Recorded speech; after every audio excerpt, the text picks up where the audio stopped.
ஹalleluya, good morning. இன்னொரு வெளியேற பெற்ற நாளை ஆண்டவர் நமக்கு கொடுத்திருக்கிறார்.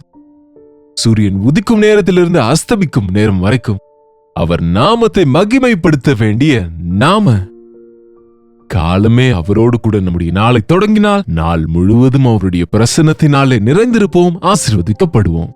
வாங்க ஒரு சிறிய ஜெபத்தோடு அவருடைய வசனத்தை தியானிப்போம். பரிசுத்தரே, அன்புள்ள தகப்பனே, இன்னொரு முறை ஆண்டவரே, எங்கள் நிலையை நாங்கள் உணர்ந்து கொள்ளும்படிக்கு உம்முடைய வசனத்தில எங்களை நாங்கள் பார்த்து திருத்திக் கொள்ளும்படிக்கு எங்களுடைய நிலையை நாங்கள் உணர்ந்து மனஸ்தாபப்பட்டு உம்முடைய கிருபைக்காக வேண்டிக் கொள்ளும்படியாக எங்களோடு பேசும்படிக்கு இயேசுவின் நாமத்திலே ஜெபிக்கிறோம் பிதாவே, ஆமென்.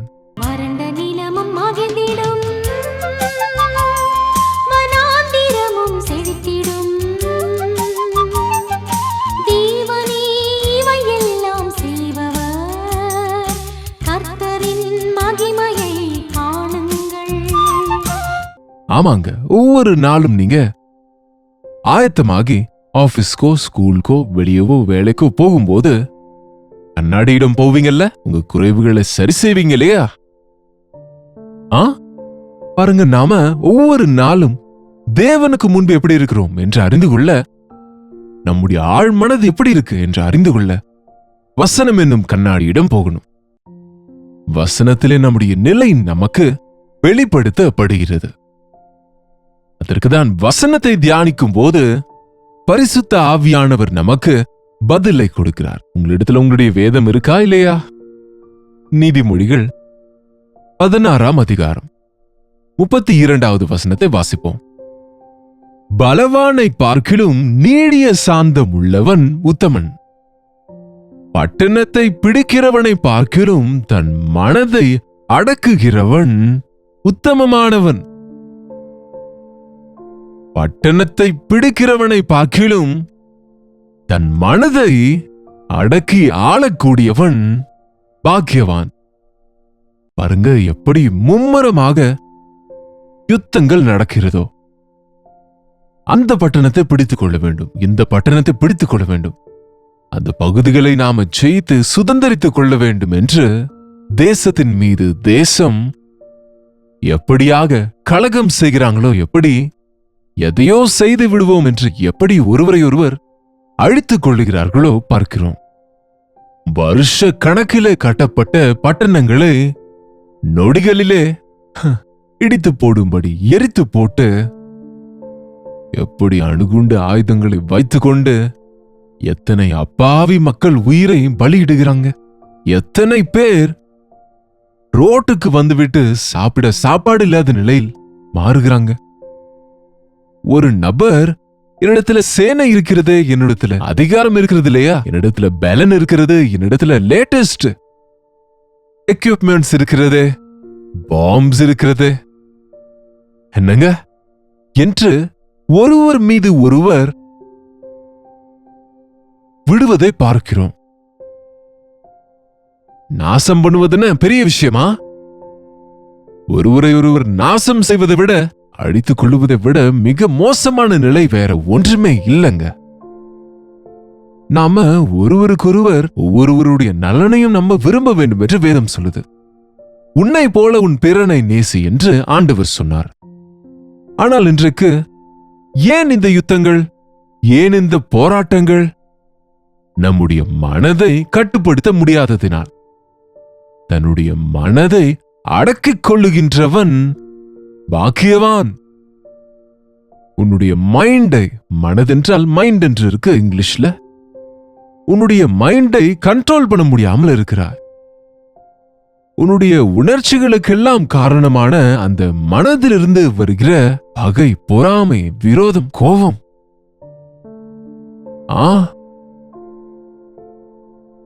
பாவ காரியங்கள், அவைகளை இஷ்டம் போல விட்டுவிட்டு மனிதன் எவ்வளவு கேவலமான நிலைக்கு போகிறான் பாருங்க.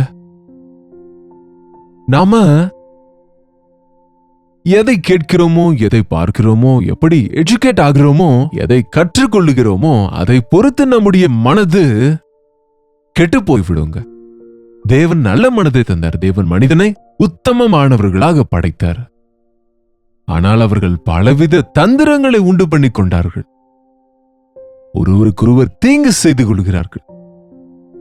இன்றைக்கு நம்ம வெளியிலிருந்து வருகிற யுத்தங்களுக்கு பயப்படுகிறோமே தவிர, உன் ஆழ்மனதுக்குள்ள நடக்கிற யுத்தத்தை குறித்து நீ எப்பயாவது யோசித்தாயா?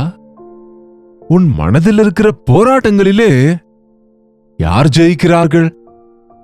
நீதியா அநீதியா? தேவனா பிசாசா? தீமையை செய்ய விரும்புகிறாயா? நன்மை செய்யும்படி விரும்புகிறாயா? ஒவ்வொரு முறையும் நம்முடைய மனதிலே இந்த குழப்பம் உண்டாகும். ஒரு ஆசை வரும்போது இதை செய்ய வேண்டும் என்று ஒரு பக்கம், இது தப்பு, இது நல்லதல்ல, இது பாவம் என்று சொல்லுகிற இன்னொரு பக்கம். உங்க இதயத்திலே போராட்டம் நடந்து கொண்டிருக்கும். ஆனால் நீங்க எதை வைத்து உன்னுடைய மனதை நிரப்பிக் கொள்கிறாயோ, ஃபீட் பண்ணுகிறாயோ, அதை பொறுத்தே உன் பலம், உன்னுடைய ஃபோர்ஸ், உன்னுடைய உந்துதல்கள் தவறானவைகளால், துன்மார்க்கத்தினால் உன் மனதை நிரப்பினால், துன்மார்க்கம் செய்ய தேவ அன்பினால், தேவ காரியங்களால் நிரப்பப்பட்டால், உங்களுக்கு கிறிஸ்து இயேசுவுக்குள் இருந்த மனதை நீங்களும் கொண்டிருங்கள் என்று வேதம் சொல்லுது. என்ன அந்த மனது? மற்றவர்களை குறித்து யோசிக்கிற மனசு, இரக்கமுள்ள மனசு, அன்புள்ள மனசு, தியாகம் செய்ய விரும்புகிற மனசு. இன்றைக்கு தீங்கு செய்யவே தீவிரிக்கிறாங்க, தீமை செய்யவே விரும்புகிறார்கள். தங்கள் மனசு நிறைய பகையும் பொறாமையும் நிரப்பிக்கொண்டு இருதயத்தையும் வாழ்க்கையும் தங்கள் தாங்களே கெடுத்துக்கொண்டு மற்றவர்களையும் கெடுக்கிறவர்களாக இருக்கிறார்கள். தன்னுடைய மனதை அடக்கக்கூடியவன் யார்? சாத்தானும் கூட பாருங்க, இந்த நாட்களில் வெளியரங்கமான யுத்தம் செய்வதிலே என்னமோ, ஆனால் நீ கிரியைகளிலே, அசுத்தமான பாவ காரியங்களிலே ஈடுபடாமல் பங்கு பெறாமல் இருக்கிறையோ என்னமோ, அவைகளை நீ எதிர்க்க முடிகிறதோ என்னமோ. ஆனால் கிரியையிலே செய்கிற விபச்சாரம், கிரியையிலே செய்கிற கொலைகள், கொள்ளைகள், மோசங்கள், ஆனால் உன் மனதிலே தோற்று போகிறாய். உன் மனது அதன் தாக்கத்தை அடைகிறது. ஒரு குழந்தை வளர வளர அந்த குழந்தையை சரியான முறையில் நம்ம வளர்த்தால் அவனுடைய மனது கரெக்டா இருக்குங்க. இன்றைக்கு இருதயத்தை குறித்து யோசிக்கிறவர்கள், நீதி நியாயங்கள் கொண்டவர்களா இருக்க விரும்புகிறவர்கள், தேவன் தந்த பிள்ளைகளை தேவனுடைய வசனத்தினாலே ஒழுக்கத்தோடு வாழ விரும்புகிற பெற்றோர்கள் ரொம்ப அரிதா இருக்கிறாங்க. அதனாலதான் இன்றைய வாலிபர் ஒரு கட்டுக்குள்ள இல்லாம திரிந்து கொண்டிருக்கிறாங்க. எதிர் திரும்புவது எவ்வளவு சின்ன வயதிலேயே தங்கள் வாழ்க்கையில அர்த்தமில்லாத வாழ்க்கை வாழ்ந்து கொண்டு வீணடித்து விடுகிறாங்க. உன் மனதை தேவனுக்கு ஒப்பு கொடுத்தால், உன் இருதயத்தில் ஆண்டவருக்கு இடம் கொடுத்தால், நீ வசனத்தினாலே உன்னுடைய இருதயத்தை நிரப்பினால், ஒவ்வொரு பாவத்தையும் உன்னால் பிடித்து விட முடியும்.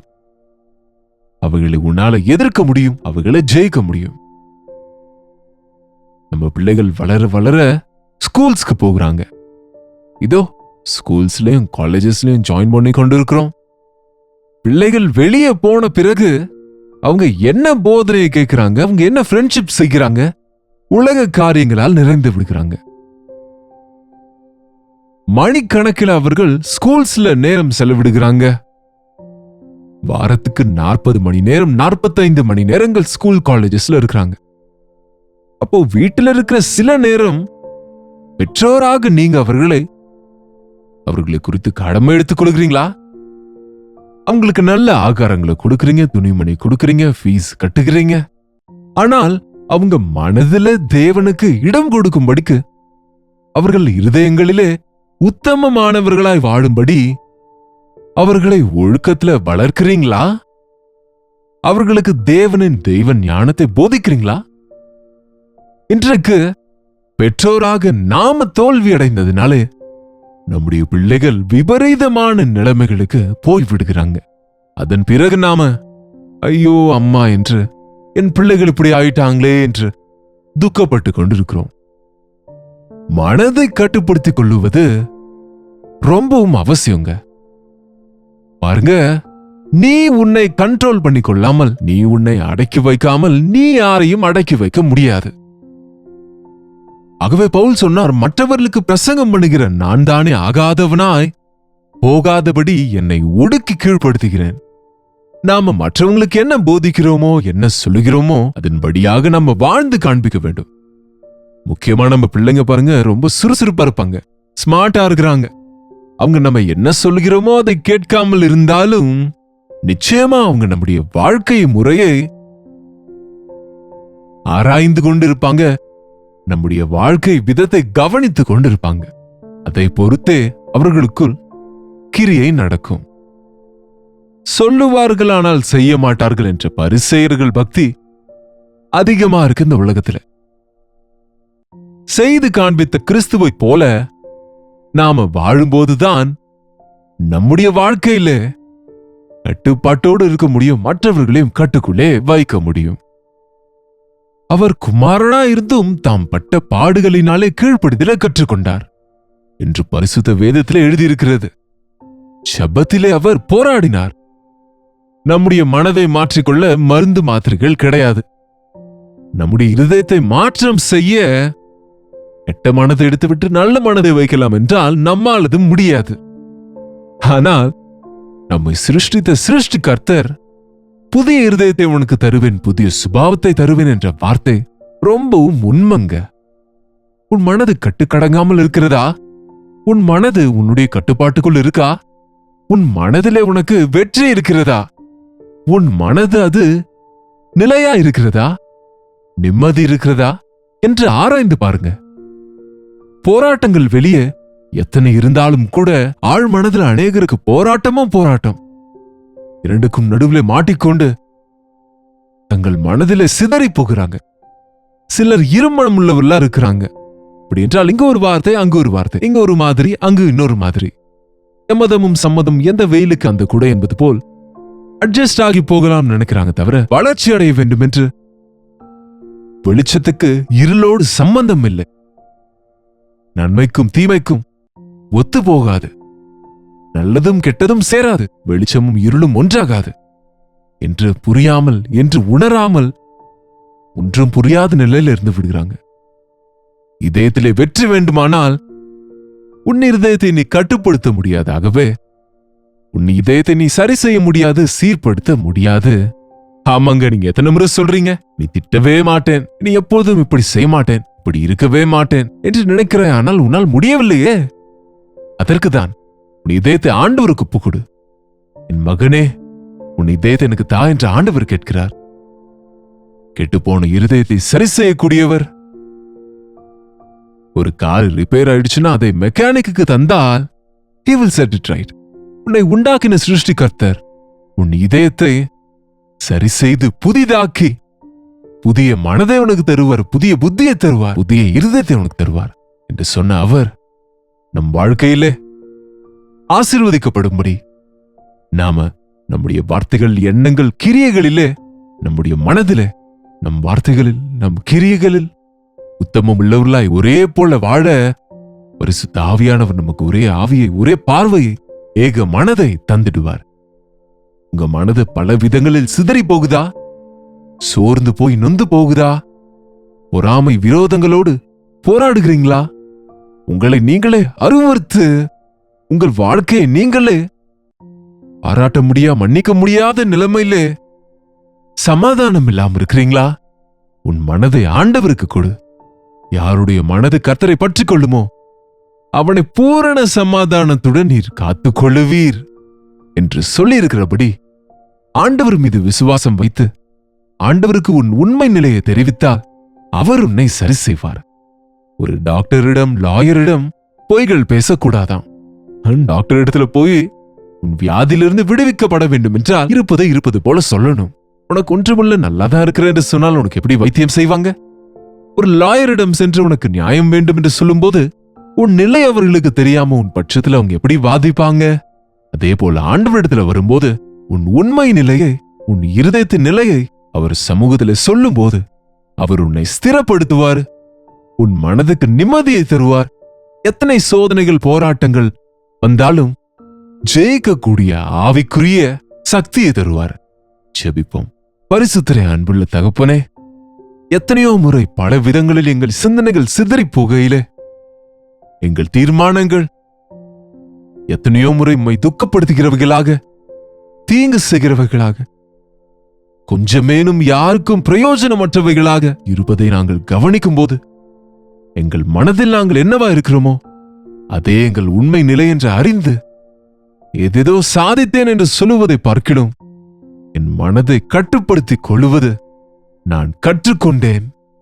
என் தேவன் அவர் ஆவியின் வல்லமையினால் என் சரீர காரியங்களை நான் ஜெயிப்பதற்கு ஆண்டவர் உதவி செய்கின்றார் என்ற விசுவாசம் எங்களுக்கு உண்டாகும்படி எங்கள் உண்மை நிலையமுடைய சமூகத்தில் சொல்லிக்கொண்டு நீர் தருகிற விடுதலையோடு வெற்றி வாழ்க்கையை வாழும்படியாக எங்கள் ஒவ்வொருவருக்கும் உதவி செய்யும்படியாய் இயேசுவின் நாமத்தில் ஜெபிக்கிறோம் நல்ல பிதாவே, ஆமென்.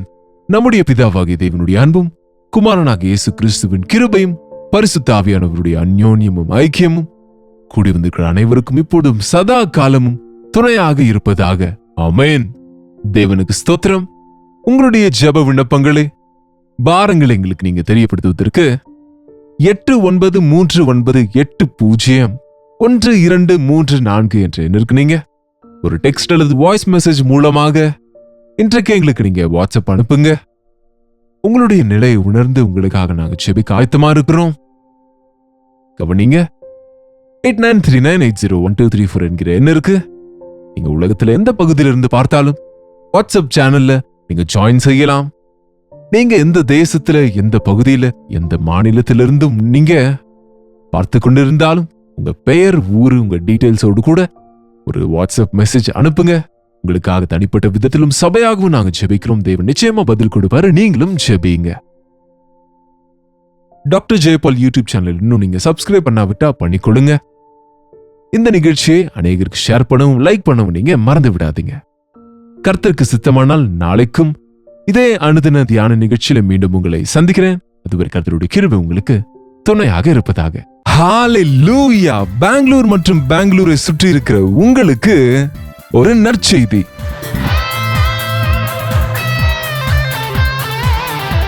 கர்த்தருக்கு சித்தமானால் பெங்களூருவில் மே மாதம் 28ஆம் தேதி அன்று ஒரு விசேஷமான ஒன் டே கெட் டுகெதரை உங்களுக்காக ஆயத்தப்படுத்தி இருக்கிறோம்.